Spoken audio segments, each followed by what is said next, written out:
ঘর বাড়ি যাহা আছে ভাই সব তুলের মতো উড়ে গেছে।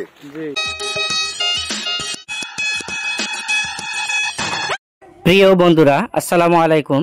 চলুন দেখে আসি রংপুর বিভাগের গঙ্গাছড়া উপজেলা ও নীলফামারী জেলার কিশোরগঞ্জ উপজেলার মহাপ্রলয়ঙ্কারী ঘূর্ণিঝড়ের ক্ষয়ক্ষতি ও তার বিবরণ। আপনারা দেখছেন ঘূর্ণিঝড়ের লণ্ডভণ্ড হয়ে গেছে গঙ্গাছড়া ও কিশোরগঞ্জ উপজেলার 2 ইউনিয়ন। আলমবিদিতর ও গারাগ্রাম ইউনিয়নের ব্যাপক ক্ষতি এখন আপনাদের অবলোকন করাবো ইনশাআল্লাহ। এখন আমি যাচ্ছি আলমবিদিতর ইউনিয়নের খামারমোহনা ও উত্তর কিসমত কুতুবের কিছু ঘূর্ণিঝড়ে আক্রান্ত দৃশ্য দেখাতে। আজকের সকালের মহাপ্রলয়ঙ্কারী ঘূর্ণিঝড়ের লণ্ডভণ্ড বসত বাড়ি থেকে শুরু করে জনজীবন। অনেকে বা নিজের জীবন নিয়ে কোনো রকমে ঘর থেকে বেরিয়ে অন্যখানে আশ্রয় নিয়েছেন। দেখতে পাচ্ছেন বাড়িঘর একবারে লণ্ডভণ্ড হয়ে গেছে, থাকার জায়গাটুকু নেই। প্রায় 150 থেকে 200 ঘরের মতো আক্রান্ত হয়ে গেছে। বিশেষ করে অসহায় গরিব যারা খড়কুটো বা টিনের ছাউনিতে বাড়ি করেছিলেন। একজন অসহায় নারীর আর্তনাদ শুনে আমি তো একবারে খুবই অসহায় হয়ে গেলাম।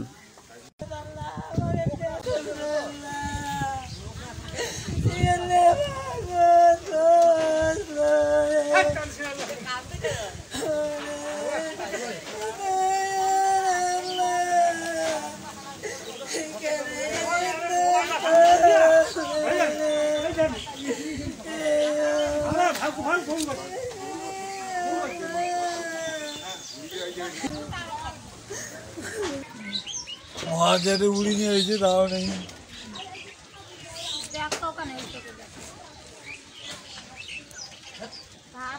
বন্ধুরা, এরকম অসহায়ে পড়ে আছেন প্রায় 2 থেকে 300 পরিবার, যাদের সকলের সাক্ষাৎকার বা সব জায়গায় যাওয়া আমার পক্ষে সম্ভব হয়নি।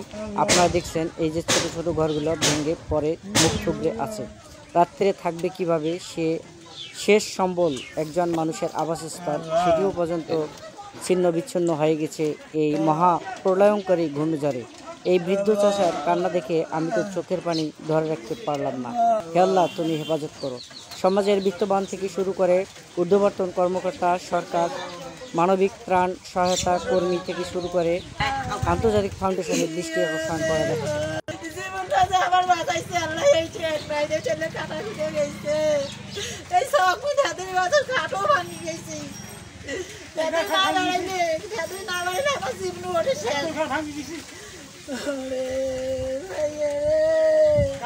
সবচেয়ে বেশি ক্ষতিগ্রস্ত হয়েছে গারাগ্রাম ইউনিয়নের ডিসির মোড়ের হাজিপাড়ার জনাব মামুন মিস্ত্রির বাড়িঘর একবারে মাটির সাথে মিশে গেছে এবং তাদের 6টা রুম 6টায় ধ্বংস হয়ে গেছে। সেখানে যাওয়া আমার বাড়ি রংপুর ডিস্ট্রিক্ট আলমবিদিতর ইউনিয়ন থানা গঙ্গাছড়া আলমবিদিতর ইউনিয়নের দেখতে পাচ্ছেন কলা গাছ, ধান ক্ষেত, কারেন্টের পোল, আমার ঘর বাড়ি যাহা আছে ভাই সব তুলের মতো উড়ে গেছে। আমি খুব গরিব মানুষ, আমার এই ঘর বাড়ি এখন ঠিক করবো, আমার কাছে টাকা নাই। এখন আপনার আর্থিক সহযোগিতার দরকার। এখন আমার আর্থিক সহযোগিতার দরকার।